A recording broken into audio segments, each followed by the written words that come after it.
You can acknowledge that the bad things that happen to you in your life.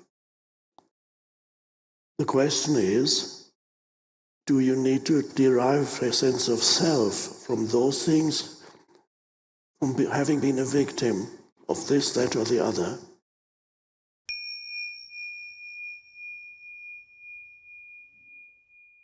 You would be amazed how many humans carry this heavy burden of an unhappy sense of self. Now you might say, well, many humans are justified. Are they not justified in their unhappiness? Are they not justified in being unhappy because so many bad things happen to humans? Well, every human has to learn there is the external reality and there is the consciousness with which I meet my so-called external reality that determines my life. So many humans are trapped in a very unhappy sense of identity, and many humans may have good reason for being unhappy. If they look in what happened, many humans had a very unpleasant childhood, perhaps abused as children, had all kinds of many bad things happen to humans in this world. And you can acknowledge things that have happened in your life. The question is, do you derive your sense of self from the bad things in your life? Because if you do, you're deriving your sense of self from certain memories, both in your mind and emotional memories. There is a danger. You can acknowledge that the bad things that happen to you in your life. The question is, do you need to derive a sense of self from those things, from having been a victim of this, that, or the other? Do you derive your sense of self from that? Do you recognize, yes, the world is full of misdeeds and bad things because it's full of unconscious humans. Unconscious humans spread unhappiness and suffering to others. They make themselves suffer and they make others suffer. So the question is, do you derive your sense of self from those things, or are they simply something that you do remember, but are you able to derive your sense of self from a deeper place? And that's what liberates you from the past. It doesn't mean liberation from the past does not mean that you forget the past. You remember it. You don't obsessively think about it anymore, but you remember it. It's kind of there. It's almost as if I speak from how I experience it. My childhood wasn't very pleasant. It wasn't the worst possible childhood, but it wasn't. It was painful. And I remember those things occasionally, but it's almost as if it was somebody else that's happened to somebody else. I know it happened to me, but it feels as if it happened to somebody else. It has zero emotional charge, nothing, just a memory. There's no identification is derived from it. And that, now in order to become free of that, it's very important. Your sense of self needs to be derived from the deep I, not the surface I, because the surface I is your historical I, your historical person. And here we come to the most essential part, here and now, in this moment, where, let's ask the question, are you able to, as you sit here, have perhaps at least a glimpse, or perhaps something deeper than more than a glimpse of what it is that the words that I use, what it is that the words actually refer to. The deep I.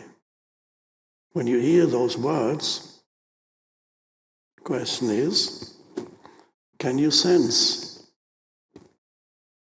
that in you that recognizes the meaning of these words without having to think about it? There's nothing to think about.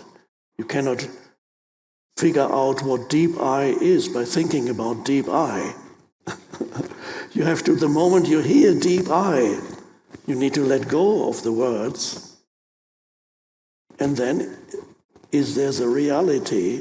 Can you sense maybe in the background of your being, your innermost being? Can you sense the reality to which the words point here and now?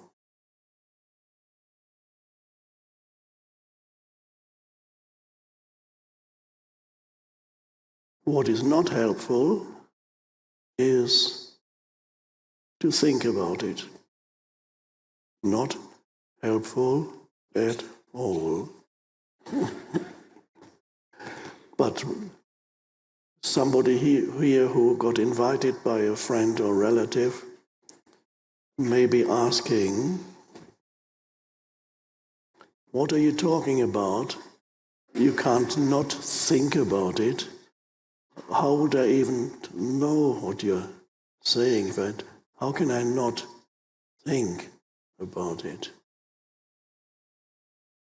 Is it possible to not think? For example, now,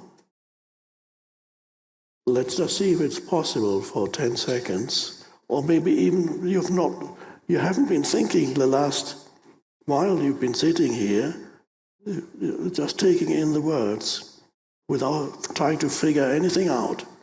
So the words go in, they touch something deep within, and then you feel that more strongly. That's wonderful.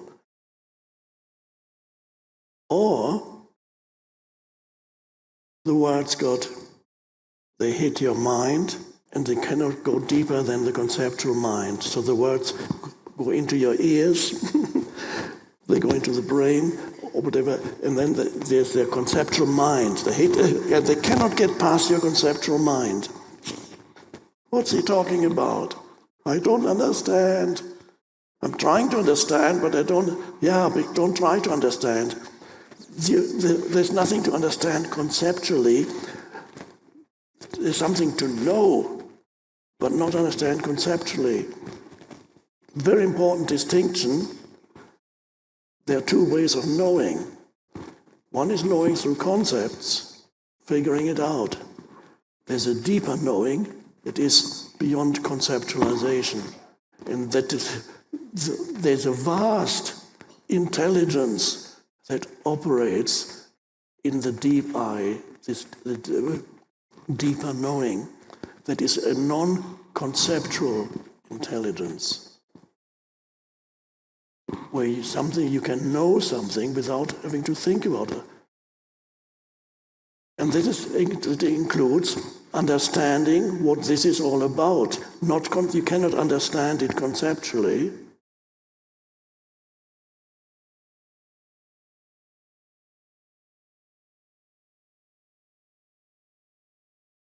Is it possible to sit here and simply be aware?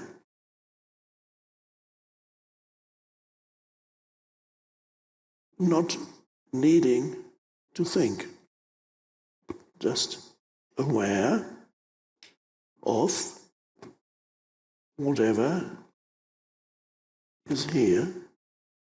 First of all, you're aware of your sense perceptions here, hearing words, taking in the totality of this room.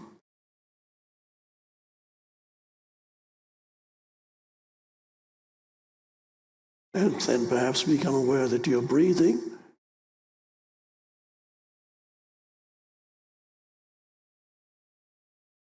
and perhaps become aware of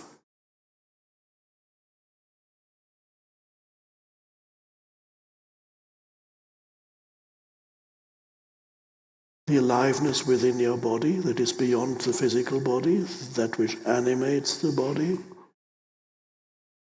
The inner body, I call it. Can you feel that there's an aliveness in your hands, your feet, your legs?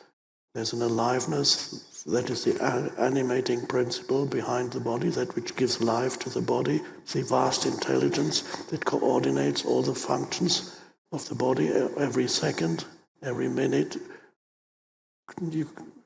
Even now we only understand a fragment of it.